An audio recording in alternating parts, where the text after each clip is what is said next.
We managed to get Steve Kostansky back, the director, and also just a wonderful actress. You're gonna love her in this movie. She steals the show. Nita Hannah. How are you guys doing tonight? Nita, how you doing? Good. I'm doing good. Thank you. And you? I'm great. I'm thrilled, man. I can't remember the last time I fanboyed out to get somebody I really, really wanted on the show. Not that I don't want any of my other guests on the show or anything like that, but I'm just blown away that you were able to make the show. So thank you so much. Stephen, we spoke to you a while back, and we had you on. Gosh, I can't remember how many months ago it was, but we're big fans of yours. The Void is Oh, one of my. I always recommend this movie on these Facebook groups. Man, people are like, "What's a movie that just they haven't seen yet?" So I'm like, "You got to watch The Void." And now it's going to be Psycho Gorman. oh, that's great. So it lived up to your expectations then. And not even lived up. It blew me away from the opening, and I was saying this earlier in the show. The opening credit scene, just with the crawl, it opened up, and I was like, "This movie's gonna be rad," and it delivered. And then just starting out with Nita and her brother Luke playing Crazy Ball, and the energy that Nita brought to her role as Emily. It was Emily, right? Mimi. Mimi. And I just was like, who is this little girl? And then you get the creature effects with Gorman, and the story was just brilliant. So I want to get into it with you, Steve, for a second. Where did this come from? I think we had you on the show. You kind of mentioned a little bit that this is something that you were working on, and I want to know where the story came from, because I understand that you were the director and the writer. Yeah. I mean, there's a lot of pieces of this story that had been floating around in my brain for a long time. It's a real mishmash of like half thought out ideas that I didn't really know what to do with until one day. This is at least the lore I've been building up around the inception of this movie. Was that I was watching the movie Rawhead Rex, and I was bored because that movie is boring. Sorry to the filmmakers of Rawhead Rex, but it was not capturing my attention. And I was just riffing in my head on this idea of like, well, what if like an ancient god monster man, like this villainous overlord creature, like is resurrected, but instead of just kind of like running around killing people, he made friends with some kids and went on adventures. And so that was like really the start of it. So I hammered out a treatment, and as I was writing it all came so naturally because I had so many goofy ideas that I could hang off of that relatively simple premise of like a monster being paired with two kids. And so, yeah, it really just came together from there. And I've also, the image of this like hulking monster sitting at a drum set for some reason, I've always had in my head. Like I've always imagined it almost in like a Calvin and Hobbes like art style, just like this big monster awkwardly sitting at drums. So like the fact that I was able to work that into the movie, it really makes me happy. It really is just a mishmash of all kinds of like just ideas for movies that like 13-year-old Steve would go nuts for. It's very much the movie that I wanted to find in the video store growing up that I never quite found. Like nothing really reached the heights that I wanted these kinds of movies to get to. I mean, box art always promised one thing, Hmm. and the movies never really quite got to where my imagination wanted them to go. So that was kind of where this movie came from as well, was the idea of like delivering on the box art in terms of total insanity. Well, one of the scenes that you just mentioned was Gorman on the drum set, and I'm like, yes, that's so fucking punk, dude. I love that. It's so rad. I want to talk about the casting for a minute. So Anita, you joined the movie, and like I said earlier, you steal the show. I mean, between the chemistry that you and Gorman have, I believe that was Matthew Ninneber who played Gorman, and you guys you're bickering, and you're bickering with the brother the whole time, and you're the boss of the show. So how did you get involved with the film? I think my mom had just stumbled upon this post on Facebook, and she's seen the casting directors and stuff, and she just put my name down, and all of a sudden we had one audition, then we had a Skype audition with Steve, and then they wanted me in Toronto, so I went to Toronto, and then a few weeks later I got an email wondering if I still wanted to play the part of Mimi, and I was like, wondering, yes, of course I'll do that. I was like totally stoked. I was so excited. I was like jumping up and down, and I was very excited to be part of this film. Well, I got to ask about your character, Mimi. The sass that you gave, and just the outburst that you said, "Quiet," or it's a crazy ball, and all this stuff. How much of this did you train for? Where did you get the emotion that you put into this? Well, Mimi is not far from my personality, and Steve, he can tell you, like, I couldn't turn Mimi off. Like, when he'd say, "Cut, we're done. Good job, everybody," and Mimi would still be there. She would never leave, ever, ever, ever. Like, I was still that smart, witty little girl, and sometimes I'd catch myself saying words that I wouldn't even say, that Mimi would say. And it was not hard to channel my inner Mimi. I can 100% confirm that Nita's attitude carried well beyond the times between action and cut. I really feel like you and Owen became like the mascots of the movie because you brought so much energy and just like insanity that comes with youth that I feel like the rest of the crew needed to keep us energized. And so, yeah, it was great that you just had so much like spark and personality like throughout the whole show, on camera and off. And I want to point out too that in the casting process, Nita's tape that she submitted was in, I believe it was the first round of submissions for actors, and like we watched lots of tapes, like probably hundreds of tapes of potential Mimis. So the fact that you were like in the first round, and I just kept coming back to you being like, something about this girl is she's just, there's something there. There's like a spark there that is so this character, but also just like a level of professionalism that like I was really drawn to, because when making movies like this, like you need everyone to be a team player and, work hard and have like a strong work ethic. And clearly Nita has that. And like every day on set, she was just always ready to go, like really threw everything she had into every scene. Like sometimes you get actors that like, they run out of steam at a certain point, but Nita always had steam. She was always going.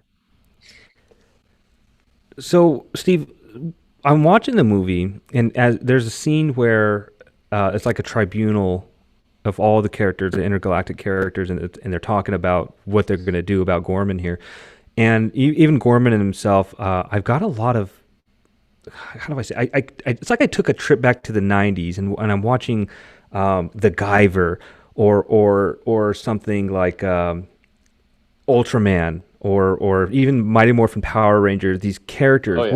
Where did you get the influences for some of these characters? It was definitely that kind of 90s media. I will confirm that the council scene specifically has a little sprinkle of the Star Wars prequels to it, which is a thing that I feel like people maybe don't want to reference too much, but my intention with the writing of that scene and the way they're just kind of talking like space politics in a way that really is totally meaningless was a bit of my homage to the like the opening crawl of the Phantom Menace, because I have a distinct memory as a kid of reading that crawl and being like, they're talking about trade disputes, like what is going on?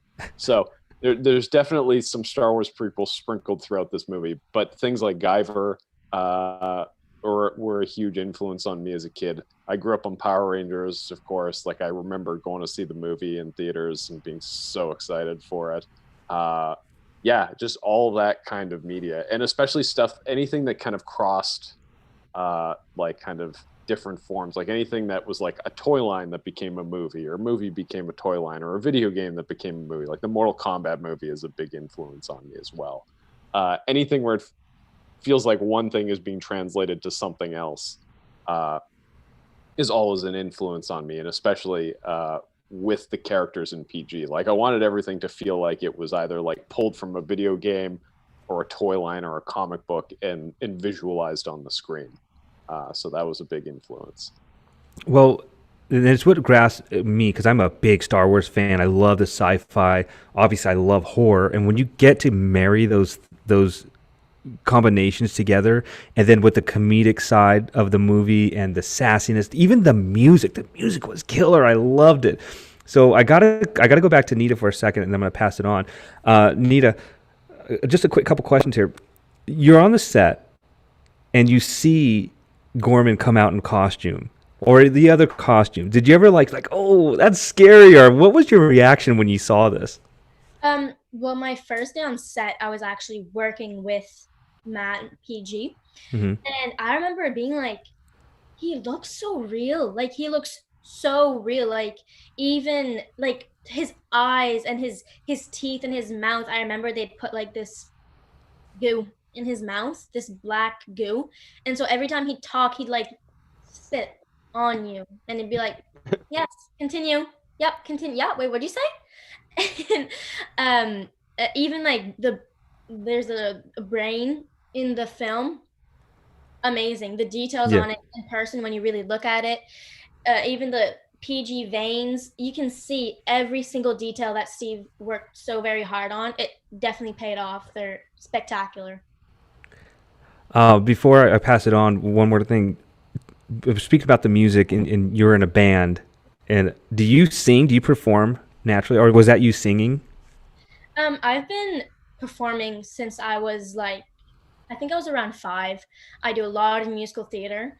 I've been dancing since also I was 5. So it came pretty naturally. And I remember, oh man, the people on set that day definitely had a show because it was pretty fun.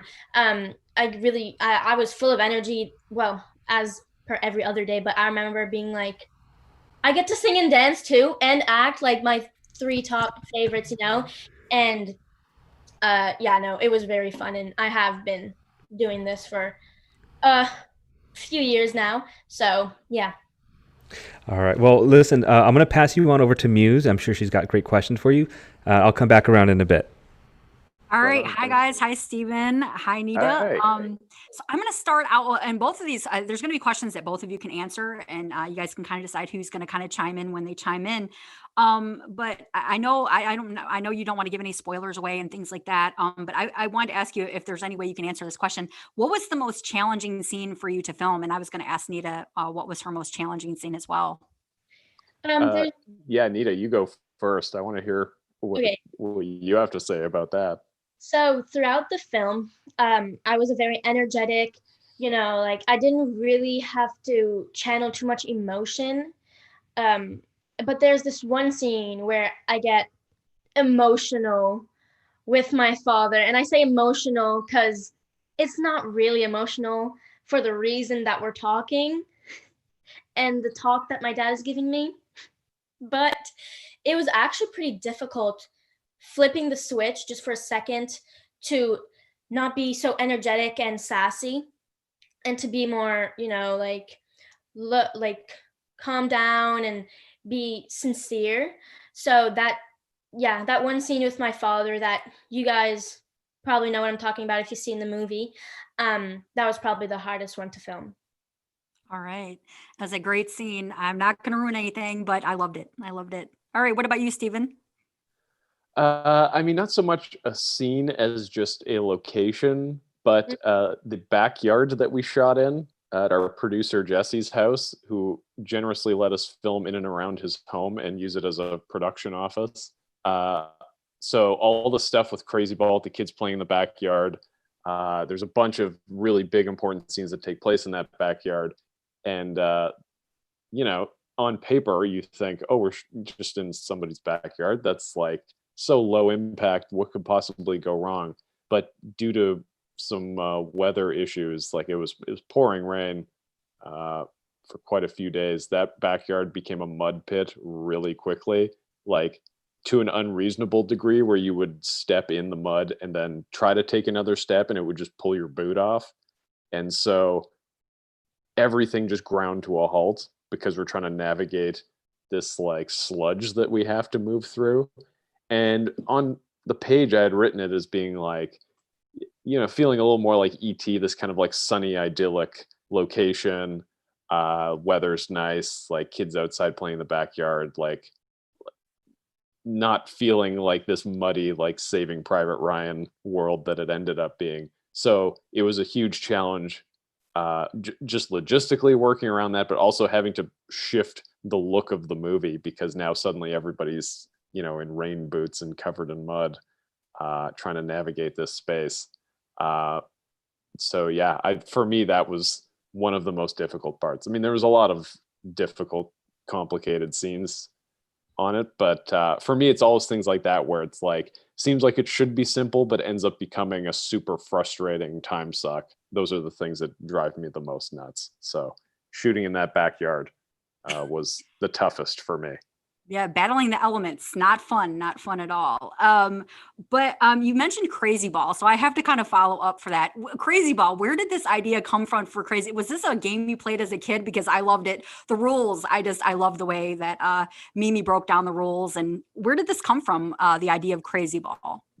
Well, I wanted something that the kids did that kind of encapsulated what their day-to-day routine was like and kind of visualized their state of mind throughout the movie, something that showed that they kind of operate in their own little world with their own set of rules, and having them play a game with rules that make absolutely no sense to an outsider looking in, but clearly makes sense to them, I thought was a great way to represent that that kind of like childlike attitude of having your own fantasy world where everything makes sense to you, but to grown-ups or anyone else around it just seems like total gibberish.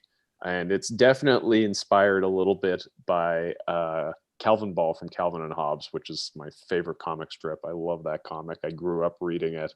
And I definitely want to capture a bit of the vibe of that comic. And in that, yeah, Calvin has his own little nonsense game. So it's a bit of an homage to that as well. Well, I know I loved it. I was like, this is something I would have played as a child. It definitely is absolutely absurd to everybody else, like you said.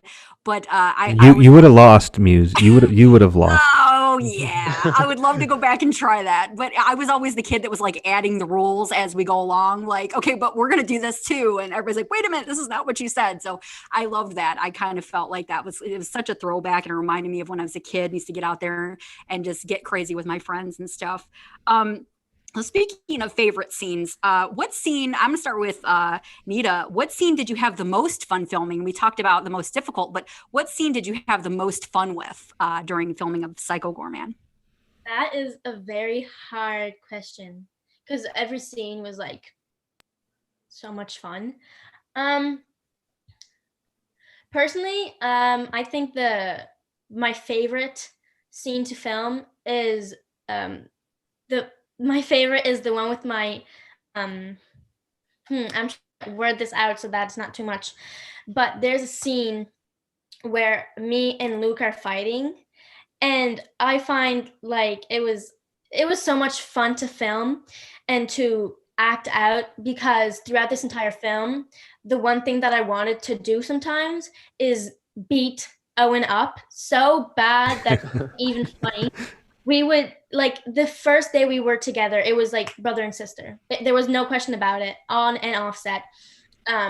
We would fight, and I remember I had this mud ball that I had made. And Steve, you might remember this, you might not, but I had this mud ball that I had made.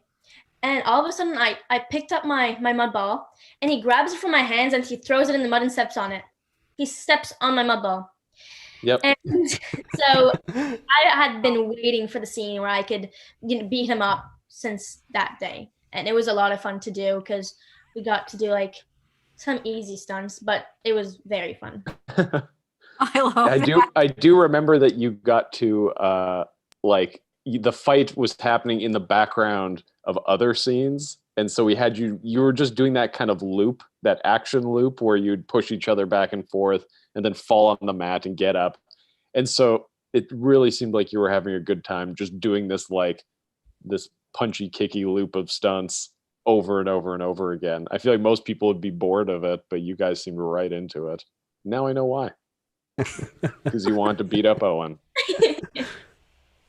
But what about you, Stephen? Maybe even if it's not like a favorite scene that you filmed, what it may be like a favorite memory if you don't really want to go into any of the scenes, because I don't want to make it too tricky. Yeah, I mean, I don't want to spoil anything, but I will Right. say that the climax of this movie, like the last 15 minutes, Mhm. was so satisfying to shoot. It was tough. Like we crammed a lot into just a few days, and there's a lot of action. Even a song at one point. And so it like logistically it seemed like an impossible thing to do, but everybody really, like, by that point we were all in such a groove that it all just landed perfectly. And it was just like 2 days shooting that climax, like filled with all this craziness, action, drama, emotion, pyrotechnics, like just being able to shoot a sword fight where swords are colliding and sparks are exploding is like such a childhood fantasy of mine, of like dreaming about what it meant to be a filmmaker making a quote unquote real movie. So just having those kinds of resources on display, but also being able to have super dramatic scenes with all my actors, kind of against this fantasy backdrop. So yeah, I think just shooting the climax in the warehouse and all the crazy stuff that goes down there was my favorite part, because I really felt like we had all worked so hard up to that point, and that everything just really clicked in those last few days. And I just love watching that part. It totally delivers, I think, on what the promise, the promise of what the movie sets up. I think it delivers in the finale, and I loved shooting it. Well, I'll tell you what, I totally agree. It's a tough call if somebody asked me what my favorite scene from this movie was, I would have a hard time trying to think of like, oh, there's so many. And, obviously all of our viewers and listeners out there are going to have to see it for yourself. It's definitely a must see for 2021. I believe you said it comes out January 22nd. Am I right on that? I'm not sure. Yes, that is our theatrical and VOD Yeah. release date. Everybody watch for that. It is a must see. You got to see it. It's a lot of fun. It's just great performances all around. The creature effects, the practical effects are excellent, and it's just a great story. So I've had so much fun talking to you guys, and like Ken says often, I could ask you guys questions all night, but I'm gonna pass you on to HorrO or Omar, and Dexter over there, and they've got some great questions for you guys. Yes. Hey, Stephen and Nita. Thanks for joining Hi. us. And I saw that. I was telling Nita before, I got to see this movie a couple of weeks ago, and ahead of my partners here, and I was just blown away. I was blown away by her performance and the movie overall. And I'm just wanted to let you know that had this movie come out in 2020, I would definitely have this in my top 10. And that's saying a lot, because there were a lot of great movies in 2020, and it was hard enough picking those top 10. So just to say that up top. Thank you. So you guys are starting number one going into 2021. So hopefully you guys can hold the top spot there. But I'm gonna start with you, Stephen. This movie, you have a lot of creatures and effects in it. What were some of the challenges with the special effects? I know you might not want to give everything away, because there's one certain thing that's pretty huge in the movie. I'm not going to give it away. But pulling off certain effects with having creatures and blood effects and so forth, what was that like going through on set? I mean, it's the same problem that I have on all of my movies, where I write things as crazy as possible, not thinking that I'm going to be the one like working on the weekend trying to build that crazy thing that I wrote. And it definitely happened on this movie, where there was just so much stuff crammed into every scene that we did not have the budget to do, and the only way for it to be done was, I would just stay late at the shop and build it myself. So it was a lot of late nights and a lot of like beg, borrow, stealing to make things happen. Luckily, I work in creature effects. I was able to wrangle all my effects friends to come help out, and called in a lot of favors. I feel like I'm going to be owing the entire Toronto effects community favors for the rest of my life because of this one. But yeah, I mean, I work at Masters Effects Toronto, which is Todd Masters' company. He has a shop also in Vancouver. And he's known for working on such movies as like Star Trek First Contact, Demon Knight, Dead Heat. He's like a legend. And so I was very fortunate to be able to use the resources of his shop to pull off all these creature effects. But it was a very low budget affair, probably way too low budget for what I had on the page. And so it was just a lot of late nights and coming up with the most low budget ways to pull things off. Everything was very simple, and always like, yeah, just trying to do the most interesting like in-camera cheats to pull things off with the resources that we had. So it was very tough. I would say that this was the most effects I've put into one of my movies up to this point. Who knows what the next movie will be? But at this point, it is the most complex creature effects thing I've ever done. Well, you pull it off spectacularly.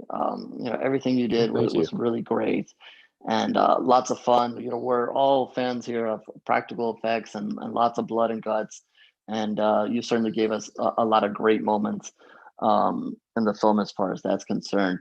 Another thing that I'm always interested in knowing with directors and writers is when you have a horror movie and you're mixing a lot of comedy and horror.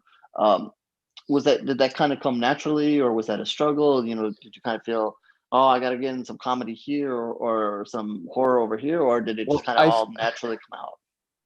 I find it's a process of like mapping out the story in a straight, like legitimate way, and then going through it again from the perspective of like making fun of the story, and that's where the humor comes in. I find all the humor comes from me poking holes in my own logic. Like I'm watching my own movie and critiquing it, and that's the movie that you're watching. So that's why the movie takes so many weird left turns, and like it has a lot of curveballs I think that people won't be expecting, and that just comes out of me like looking at the kind of straightforward fantasy adventure premise that I have on paper and being like, well, what if this totally random thing happened instead of this thing? And just trying to play with the tropes as much as possible. And as far as like balancing humor with the horror, I find just going for weird is the best approach. Like not trying to go for overt like setups and punchlines and just making it more about like eyebrow raising things. Like Adam Brooks's character specifically, who plays the dad, has a lot of weird moments in this movie that are hilarious to me because they're so weird, and they're not necessarily jokes. They're just a pathetic character doing the most pathetic things imaginable, and that's funny to me. So yeah, maybe I just have a weird offbeat sense of humor, but it wasn't really a case of like, oh, I'm going to put a joke here and then a scare here. It was just kind of like, this is how the story naturally flowed to me, even if it goes into total like nonsense territory. Well, one of those weird, well, at least I thought it was a little weird, but it actually ended up being fun was, and I guess you guys talked about it earlier, was the music. Like all of a sudden there's a band and then the movie kind of stops and we have a musical number, and then again, in a big scene later, there's another song. And you guys even finish the movie during the credits with a nice song that kind of goes back to the movie. So why was it important for you to kind of just throw music into this whole thing? Well, I mean, the composers, Blitz Berlin, I worked with on The Void, and they've become good friends. I love working with those guys, and we share the same sensibilities. Like we love talking about the same kinds of like schlocky 80s and 90s movies. They were actually the ones, Martin from Blitz Berlin was the one I sat down and watched Ninja Turtles, the 1990 Ninja Turtles movie with, because he wanted me to like kind of give that movie a rewatch, and especially considering the score, which actually became a big inspiration for the score on the movie.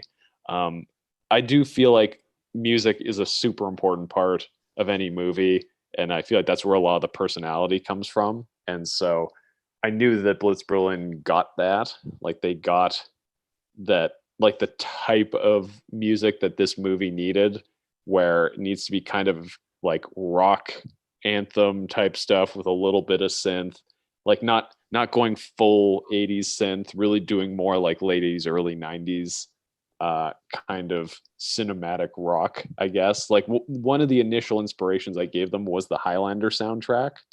So I wanted them to kind of take that approach of almost like a rock band got commissioned to do the score for a film. And so that's why there is so many kind of like anthemic rock ballads in the movie, because I feel like that's just the style of the type of movie that I'm emulating. So yeah, music was a key component to this movie, and they actually started making some tracks for it before I even started making the movie. Like right before we started shooting, they had already given stuff as inspiration, because they were just so excited about the prospect of making this type of music, because people usually don't ask for this type of thing where the music is a character in the movie and not just wallpaper to kind of like add atmosphere to a scene. It like really has a personality of its own. Awesome. Yeah, it was very unexpected, but I definitely enjoyed it. Nita, going to you. Excellent performance, and I'm very, very surprised to find out this is like your major first big performance here. What did you do to prepare for this role once you kind of read the script and knew what your character was going to be all about? Yeah, so yeah, as you said, this was my very first ever experience being in front of cameras. So I didn't know what to expect, how to prepare. So knowing what I knew back then, which was musical theater, I read my lines. I read my lines over and over and over again until I knew everybody else's lines. I knew my lines. I knew their cues and mine and everywhere's in between. And then I got on set and Owen was like, wait, what scene are we doing? Oh, okay, let me learn it. I was like, so in musical theater, right, you only have one take. You have one take to do your lines and your performance, and it's over. With film, it's very different because I felt I had done it, I got it first try. I did it perfect. I couldn't have done it better. And then Steve was like, okay, rolling, take two. I was thinking to myself, what did I do wrong? But I didn't do anything wrong. In film, you just have to do it over and over and over again until everybody's happy with it. So I didn't know how to prepare, but I think after like a few days being there, it got easier and I really loved the experience. Awesome.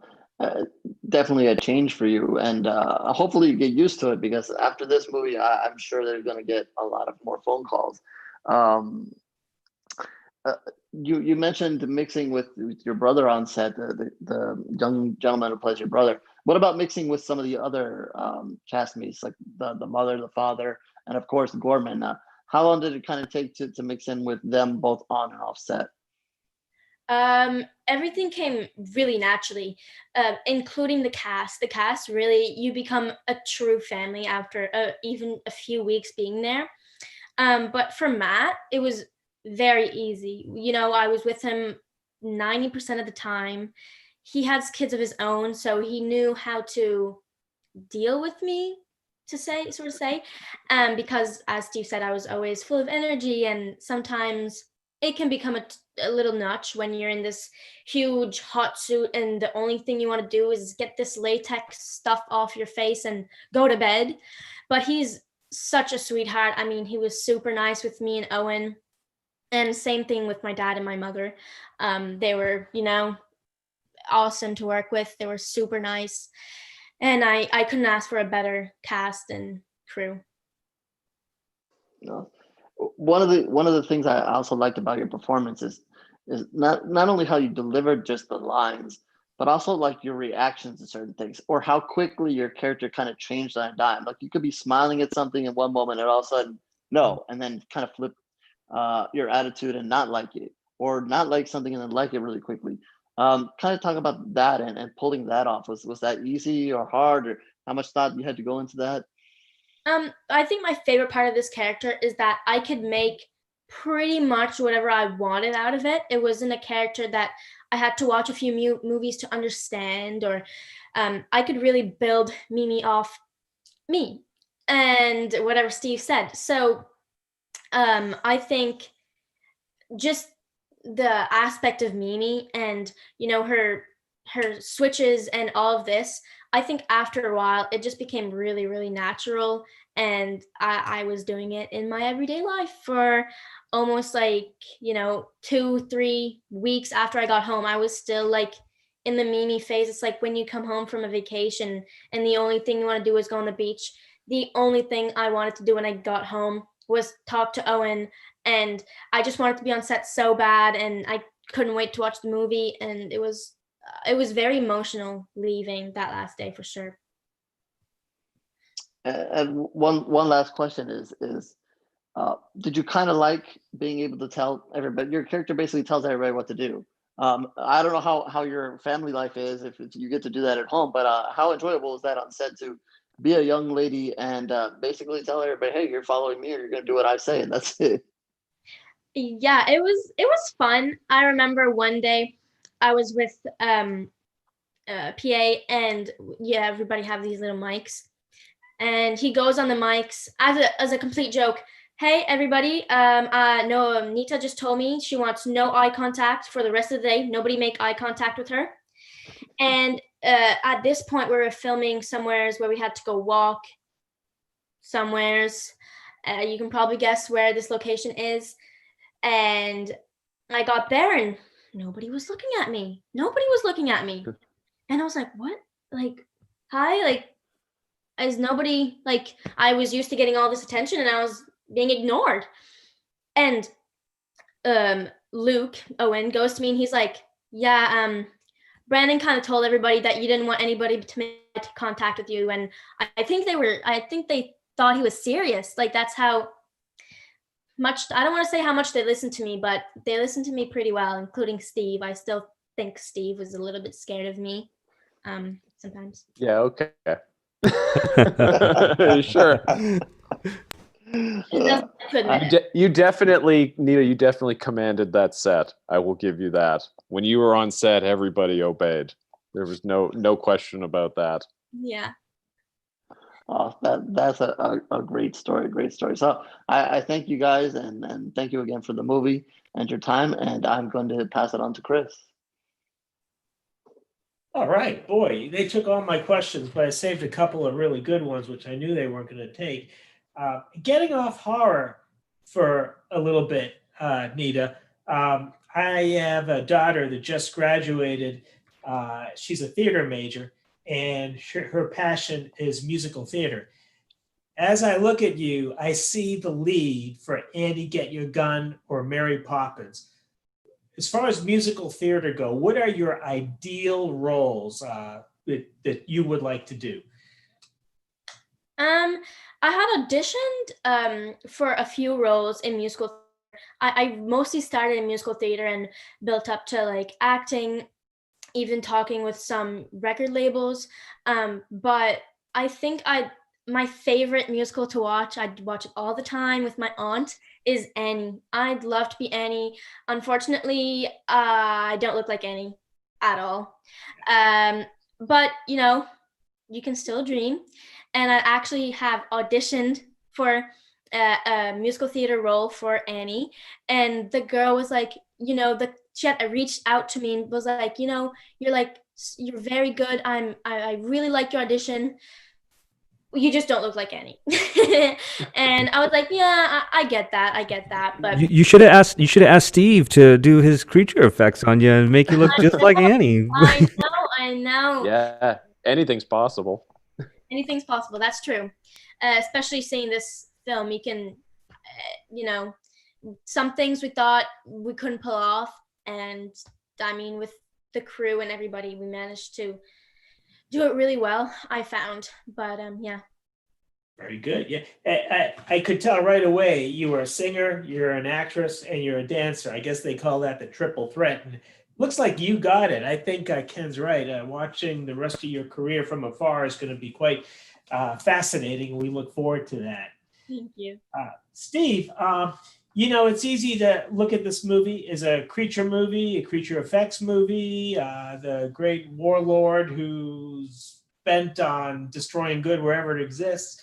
It's kind of an overwhelming plot, but there's an element to this movie where we have almost a coming of age movie for Mimi and maybe for Luke, because we don't know whether we like them or we're horrified by them. And throughout the movie, we're wondering which direction are they going to go. I mean, there's even a part where Psycho Goreman seems to be afraid of them too.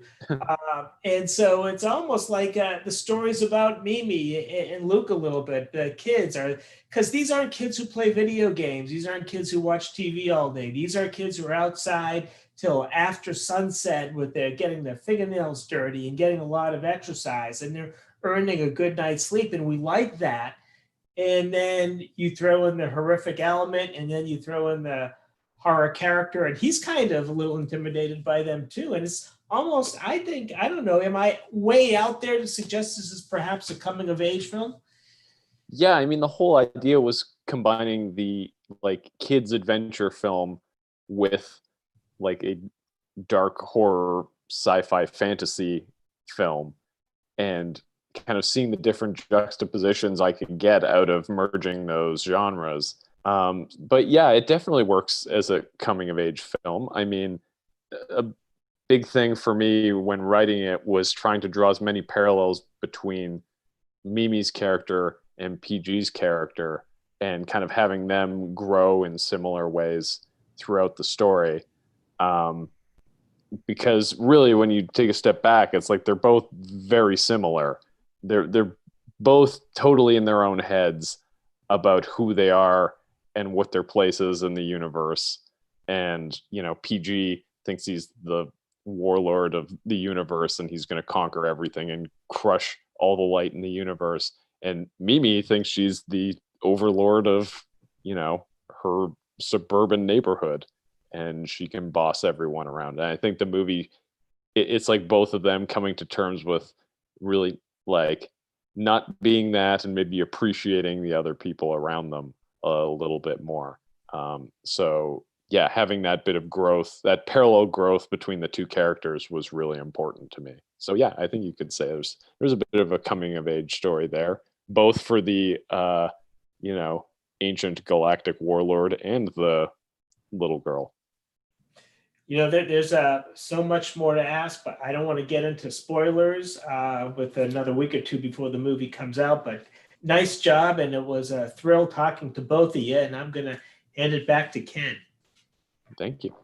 Well, we're going to wrap it up here. I really just can't stress enough how much I enjoyed this film from start to finish. I mean, I'm a huge, and all of us are huge practical effects fans. We love it, and the comedic performances, the gore, just everything about this film was great. This, honestly, and I really sincerely mean this, is going to be one of my favorite films that I've seen since I've started this show, where we get all these indie films that come in. I love this film. I cannot watch it. I've already watched it twice. I can't wait to watch it again. I loved. I kind of felt like it was like a Monster Squad type deal at points. Oh yeah, there's definitely a bit of Monster Squad in there for sure. Yeah, I mean, the font of the opening crawl is the font from the opening crawl of Monster Squad. I should point out. Oh wow! See, so I loved Nita's character so much because it reminded me of my own daughter, Abby, who's just a boss, and she's sassy and she knows what she wants and she's goofy, and we have our own little connection. So I felt like I was the dad in the film. I'm not lazy though. Well, maybe a little bit. But listen, I want to give you guys just a quick minute to shout out your social media and what projects you're working on right now. Nita, let's start with you. for social medias, I have my Instagram. It's just Nita_Hannah_. And other than that, everything else is pretty much online. You can search it up and I'll be there. Well, just so you know, you have a lot of fans on Facebook Live. There are, I think, your whole town is on Facebook Live cheering for you. So give them a shout out there. And thank you so much for coming on the show last minute here. Like I said, I watched it last night. I watched it this afternoon, and I'm like, I got to get you on the show, and I appreciate you coming on. Steve, you're back again. You know, we had you on for The Void, one of our favorite films, favorite podcast episodes that we've done. What are you working on? What's in the... Well, just before Christmas, I finished directing 4 episodes of the Day of the Dead TV series out in BC, Canada. So that's been like the past 6 months for me. And so I took a little break over Christmas, and now I'm back in the shop, back in Masters Effects, working on a whole bunch of TV shows right now. Like, there's a lot of stuff shooting in Toronto, so taking a little directing break to just focus on making gore and creature effects again. So yeah, that's my favorite thing to do, is to bounce back and forth between the two. So that's what I'm up to right now. Can't really talk about which projects, of course, because it's pretty early stages and I've signed all sorts of NDAs, but lots of Netflix stuff. Let's put it that way. Oh, nice. And as far as my social media stuff, the best place to look for me is I have a more of a work-oriented Instagram account, Kill Kostansky. That's where I've been posting most of my creature effects photos. My other account, Archduke Nightmare, is mostly dog photos now. So if you want creature effects stuff, go to Kill Kostansky on Instagram. Right on. Nita, did I ask you what you were working on? What's in the pipeline for you? I'm sorry, I didn't mean to skip you. Mostly a lot of auditions. I'm doing a lot of auditions for like horror movies. As I said, almost 95% of my work is horror movies. And hopefully, things can start up again for acting, and I can embark in more opportunities. Well, like we've said on the show, we cannot wait to see your career take off. And if you do another horror film, you bet I'm going to be reaching out to your agent to get you back on the show here, where the scary things are. On behalf of all our listeners and all of us here on the panel, thank you so much. We wish you guys nothing but success with Psycho Gorman. What a way to kick off 2021. It's what the horror community needs. It's a brilliant film. It's fun. It's amazing action. The gore is even awesome too. One of my favorite scenes is when he encounters the police officers. But yeah, you guys just dominated it, and I love it. I loved every aspect of it. Give my respects to your co-stars if you talk to them, and we'll check you out next time. Keep it scary, my friends. All right, thanks for having us. Thanks so much.